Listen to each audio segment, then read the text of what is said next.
अस्सलाम वालेकुम। काशिफ़ शकील नाम है मेरा। कंपनी का नाम ज़ेनिथ इंटरनेशनल है और हम मेडिकल डिस्पोजेबल आइटम्स में डील करते हैं। थोड़ा सा ज़रा अपनी प्रोडक्ट के हवाले से बताइए कि आपकी कंपनी कौन-कौन सी इक्विपमेंट डील कर रही है और कौन-कौन से सेक्टर में इसका इस्तेमाल होता है? देखिए, ज़्यादातर तो हमारे पास पीपीईज़ हैं, कुछ एनेस्थीसिया की प्रोडक्ट्स हैं, कुछ यूरोलॉजी की प्रोडक्ट्स हैं और ये प्री ऑपरेटिव और पोस्ट ऑपरेटिव दोनों जगह इस्तेमाल होती है। आपकी प्रोडक्ट ये लोकल मैन्युफैक्चरिंग कर रहे हैं या इम्पोर्ट वगैरह? नहीं, ये सारी इम्पोर्टेड है हमारे। सारे इम्पोर्टेड है। अच्छा अच्छा सर, इसमें जैसे कि आपने बताया कि फर्स्ट टाइम आपने पार्टिसिपेट किया है एशिया में, तो उसके हवाले से क्या कहना चाहेंगे? क्या रिस्पॉन्स है एग्जीबिशन का और क्या प्रमोशन होती है इसमें आपकी प्रोडक्ट को? कुछ आपको इसमें कॉन्टेक्ट मिले, कस्टमर आए, क्या कहना चाहेंगे? जी, अच्छा फ़ोरम है और इसमें हमें जो है वो कुछ नए राब्ते भी हुए हैं और इसके हवाले से मतलब हमारी अपनी जो है वो प्रमोशन भी हुई है और लोगों से नए राब्ते भी हुए हैं। तो इंशाल्लाह देखें, अल्लाह ताला खैर करेंगे इंशाल्लाह। बताया कि आप प्रोडक्ट इंपोर्ट कर रहे हैं, कभी मैंने बहुत से लोगों को इंटरव्यू किए, मैंने बात हुई है उनसे, तो उनको कुछ इंपोर्ट सेक्टर में बड़े मसाइल का जिक्र कर रहे हैं कि बड़े मसाइल हैं, थोड़े कॉम्प्लिकेटेड है प्रोसीजर इसका, इंपोर्ट ड्यूटी बहुत ज़्यादा है, तो कुछ इस हवाले से कहना चाहेंगे आप? हाँ, सना फार्मा को उन्होंने एग्ज़ेम्प्ट किया हुआ है ड्यूटीज़ के हवाले से और सेल्स टैक्स में भी उनको कमी दी हुई है। तो ये भी मेडिकल सेक्टर उतना ही ज़रूरी है जितनी दवाइयाँ होती हैं। तो ज़ाहिर सी बात है, इस सेक्टर को भी जो है वो इस हवाले से एग्ज़ेम्प्ट करना चाहिए ताकि ये भी मज़ीद ग्रो करे और लोगों को यहाँ पे जो है अफोर्डेबल प्राइसेस में मेडिकल डिवाइसेस मिल सकें। तो अभी ये अप्रोक्सीमेटली कितनी ड्यूटी मेरे ख्याल में कुल कह रहे 30% के करीब ड्यूटी है। मुख्तलिफ़ आइटम पे मुख्तलिफ़ ड्यूटी स्ट्रक्चर्स हैं, लेकिन सेल्स टैक्स जो है वो तकरीबन समझ लीजिए कि 18+3%, 21% और साथ में इनकम टैक्स 6%।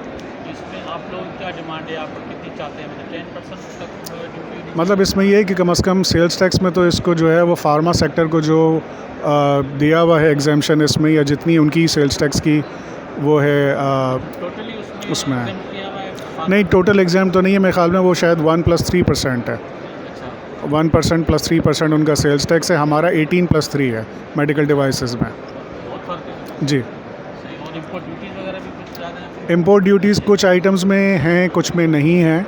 असल जो इम्पैक्ट आता है वो सेल्स टैक्स का और इनकम टैक्स का आता है। ड्यूटीज़ का भी आता है, कुछ आइटम्स में हैं, जैसे ग्लव्स वगैरह में ड्यूटीज़ जो हैं वो काफ़ी ज़्यादा हैं, 20% प्लस है। आप देखेंगे जो आपकी प्रोडक्ट है, कुछ पाकिस्तान में भी प्रोडक्ट मैन्युफैक्चरिंग हो रही है, यहाँ पे भी कंपनीज बना रही है, तो उस हवाले से क्या कहना चाहेंगे? उसमें कुछ लोगों को जो है क्वालिटी कॉन्शियस होते हैं, तो वो लोकल को ज़्यादा प्रेफर नहीं करते। कल वाले भी अब अच्छे बनाने वाले आ गए हैं और कुछ आइटम्स जो हैं वो स्टैंडर्ड्स को फॉलो कर रहे हैं। अब ये तो रेगुलेटरी अथॉरिटी का काम है कि वो तमाम फैक्ट्रीज़ को जो है उसी हिसाब से और एक ही स्टैंडर्ड पे लेके चलें।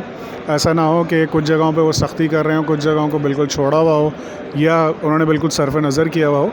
ये तो रेगुलेटरी अथॉरिटी का काम है कि वो इन चीज़ों को जो है वो उसकी एप्लीकेशन और एग्जीक्यूशन का मामला करें। आपका एक इदारा है ड्रेप, ड्रेप के हवाले से भी कुछ लोगों के तहफ़्फ़ुज़ात हैं कि जो रजिस्ट्रेशन जो है बड़ी डिले होती है, वहाँ पे बगैर रजिस्ट्रेशन के आप इंपोर्ट नहीं कर सकते, तो उस हवाले से क्या कहना चाहेंगे? आपको मसाइल का सामना है कि रजिस्ट्रेशन? जब तक ये मैनुअल सबमिशन हो रही थी डॉक्यूमेंट्स की, उस वक्त तक तो बड़े मसाइल थे और जो पहले की मैनुअल सबमिशंस हुई हुई हैं उनका आज तक जो है वो मसाइल चल रहे हैं।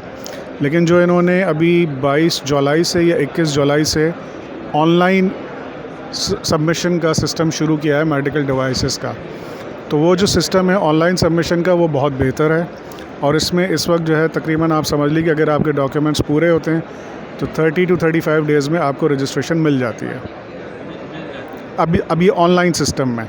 लेकिन इससे पहले जो मैनुअल सबमिशन का सिस्टम था वो सालों लग जाते थे और अभी भी जो उसमें 22 या 21 जुलाई 2025 से पहले जो सबमिशन हुई भी हैं उनका आज तक कुछ बड़े मुश्किल हो गई है उसमें। 3 साल से लोग कह रहे हैं हमारी एप्लीकेशन पड़ी वो जो मैनुअल सबमिशन हुई है उसमें हो सकता है, बिल्कुल हो सकता है। क्योंकि पहले ड्रेप के ऊपर लोड भी बहुत ज़्यादा था, और ड्रेप ने यहाँ पे डिवीज़न अलग कर दिया है मेरे ख्याल में ना। डिवीज़न अलग किए या क्या किया, लेकिन ये ऑनलाइन सिस्टम से बहुत ज़्यादा सहूलत हो गई है। बहुत ज़्यादा है।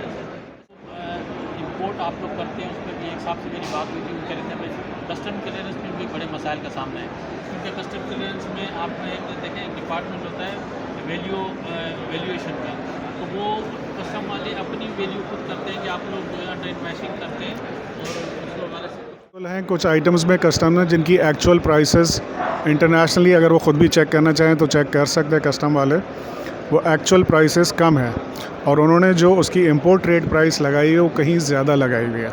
और अभी भी उन्होंने कुछ आइटम्स में ऐसा किया कि उनकी इंपोर्ट प्राइसेस कहीं ज़्यादा ऊपर ले गए वो, तो ऑब्वियसली ज़ाहिर सी बात है उससे भी ड्यूटी का, सेल्स टैक्स का, इनकम टैक्स का इम्पैक्ट आता है, चीज़ें महंगी होती हैं, तो ज़ाहिर सी बात है ये पब्लिक के लिए जो है वो चीज़ फिर उनको महंगी अवेलेबल होती है। कुछ लोग करते होंगे, लेकिन ये कि मतलब उसका हल, अंडर इन्वॉइसिंग रोकने का एक हल तो ये भी है कि चूँकि ये मेडिकल फील्ड का आइटम है, मेडिकल रिलेटेड है, ज़रूरत की चीज़ है, तो इसमें अगर सरकार जो है वो हुकूमत वो अगर एग्जेम्पशंस दे दे सेल्स टैक्स में और इनकम टैक्स में, तो ये मसाइल वैसे ही ख़त्म हो जाएंगे। थोड़ा सा अपनी कंपनी के हवाले से बताइए, आपकी कंपनी कब से एस्टेब्लिश है, आप कब से एसोसिएट? जी, हमारी कंपनी वैसे तो 2001 से इस्टेब्लिश है, लेकिन मेडिकल की फील्ड में या इसकी इंपोर्ट में हम तकरीबन 2007 या 2008 से हमने स्टार्टिंग ली थी। देना चाहेंगे, कोई सजेशन देना चाहेंगे मैं प्रोग्राम के थ्रू, कोई बात हाईलाइट करना चाहें प्रोडक्ट के हवाले से, एग्जीबिशन के हवाले से, गवर्नमेंट को कोई सजेशन के हवाले से? सजेस्ट तो मैं आपको ऑलरेडी जैसे दे चुका हूँ, जो ड्यूटी और भी लोगों ने दी होंगी आपको कि ड्यूटी और सेल्स टैक्स के हवाले से इस सेक्टर को भी किया जाए, क्योंकि जितनी ज़रूरी दवाइयाँ हैं उतनी ही ज़रूरी जो है वो मेडिकल डिवाइस है। अगर आप किसी को इन्फ्यूज़न दे रहे हैं, दवाई दे रहे हैं इन्फ्यूज़न की, तो उसके साथ एक इन्फ्यूज़न सेट के ज़रिए दिया जाता है। तो दवाई के में तो आपने एग्जेम्पशन दी हुई है, लेकिन जो उसका सेट है, जो मेडिकल डिवाइस है, जिसके बगैर आप वो दवाई उसको पेशेंट को नहीं दे सकते, कर ही नहीं सकते, तो उस पर आपने इतना सेल्स टैक्स लगाया हुआ है, उसको भी मतलब थोड़ा उसको कंसिडर किया जाए हटाने के लिए।